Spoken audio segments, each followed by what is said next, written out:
Assalamualaikum warahmatullahi wabarakatuh. Perkenalkan, saya Liatul Ma'lufa sebagai presentator pertama. Yang pertama yaitu dalam video ini kita akan membahas bagaimana menyusun rancangan pelatihan sumber daya manusia yang tidak hanya menekankan kemampuan atau skill kerja, tetapi juga akhlak kerja yang selaras dengan nilai-nilai syariah. Nah, saat ini, dunia kerja bukan hanya menuntut keahlian teknis, malahan perusahaan juga membutuhkan sumber daya manusia yang amanah, jujur, disiplin, dan juga memiliki etika kerja yang baik. Karena itulah, pelatihan berbasis skill ini dan juga akhlak menjadi sangat penting.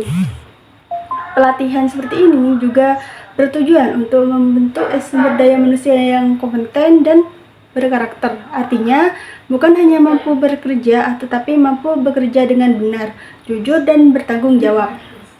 Dalam Islam, bekerja adalah bagian dari ibadah. Allah memerintahkan kita untuk menyampaikan amanah, bekerja dengan insan, serta menjauhi segala bentuk penipuan. Adalah landasan utama pelatihan yang ingin kita susun. Selanjutnya, kita akan membahas bagaimana desain program pelatihan yang terstruktur. Selanjutnya akan disampaikan oleh rekan saya.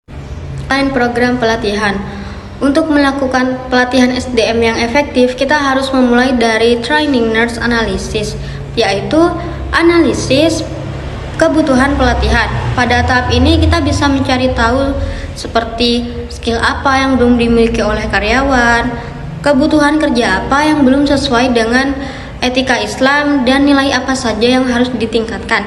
Nilai ini seperti amanah, kedisiplinan, dan kejujuran. Setelah kebutuhan diketahui, barulah kita mencari kompetensi pelatihan. Kompetensi ini terbagi menjadi dua. Yang pertama yaitu hard skill, yang kedua soft skill dan akhlak kerja Islami. Hard skill adalah kemampuan teknis yang dapat diukur, dipelajari, dan biasanya berkaitan langsung dengan pekerjaan. Ciri-ciri hard skill: yang pertama bersifat teknis dan spesifik, yang kedua dapat diukur dengan tes, sertifikat, atau hasil kerja, yang ketiga dipelajari melalui pendidikan formal, khusus, atau pelatihan. Contoh hard skill: mengoperasikan komputer dan aplikasi kerja, mengelola keuangan dan akuntansi, menguasai teknik marketing atau negosiasi, mengolah data dan membuat laporan. Soft skill adalah kemampuan non-teknis yang berkaitan dengan cara seseorang berperilaku, berkomunikasi, bekerja sama, dan mengelola diri. Sedangkan akhlak kerja Islami ialah sikap, perilaku, dan etika bekerja yang sesuai dengan ajaran Islam.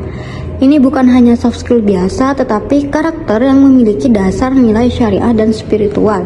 Ciri soft skill berkaitan dengan karakter dan kepribadian, tidak terlalu terlihat, tetapi sangat berpengaruh pada kinerja, tidak mudah diukur dengan angka, tapi terlihat dari sikap dan perilaku. Sedangkan landasan utama akhlak kerja Islami yaitu amanah, ihsan, ikhlas, jujur, adil, disiplin.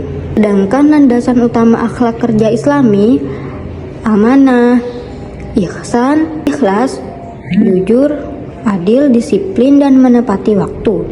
Dengan metode ini, pelatihan tidak hanya teoritis tapi juga praktis, sehingga peserta benar-benar menginternalisasi nilai-nilai syariah pada pekerjaan sehari-hari.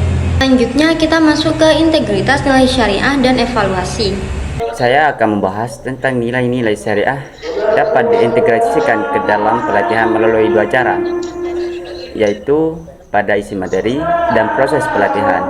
Kita harus memahami terlebih dahulu isi materi sebagaimana.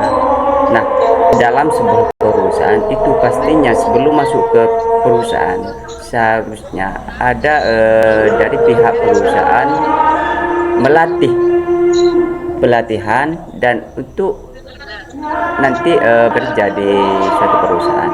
Nah, isi materi. Ada isi materi setiap kompetisi yaitu dikaitkan dengan prinsip Islam.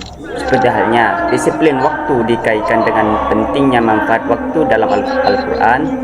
Kualitas kerja dikaitkan dengan konsep ihsan.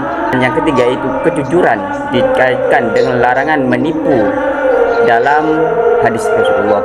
Nah, yang kedua yaitu pada proses pelatihan. Bagaimana SDM baru harus mengetahui, harus melewati tahap pelatihan. Tidak hanya soal isi materinya, itu tidak hanya soal tentang keduniawian saja, melainkan SDM itu harus ditanamkan bagaimana konsep syariah yang sebenarnya. Pelatihannya itu tentang membuka sesi dengan doa, yang juga memberi studi kasus pelanggaran etika, menyiapkan ayat atau hadis dalam contoh, serta membiasakan budaya salam, sopan santun, dan tolong menolong. Itulah salah satu contoh pelatihan dalam konsep nilai-nilai syariah, konsep integritas, menanamkan rasa integritas syariah pada batin kita. Jika sudah melalui dua tahapan tersebut, yaitu tentang isi materi dan juga pelatihan, kini memasuki tentang evaluasi kerja. Ada 3 aspek untuk evaluasi kerja. Yang pertama, evaluasi skill. Nah, evaluasi skill ini melatih apakah peserta meningkat dalam kemampuan teknis. Kedua, yaitu evaluasi akhlak kerja. Nah, pada evaluasi ini melihat kedisiplinan, kejujuran, komunikasi, dan kepatuhan terhadap SOP syariah. Nah, dan yang ketiga yaitu tentang evaluasi efektivitas program melalui feedback peserta atasan perubahan perilaku di tempat kerja. Pada evaluasi pertama, kedua, evaluasi ketiga yaitu runtutan evaluasi skill, bagaimana sudah melaksanakan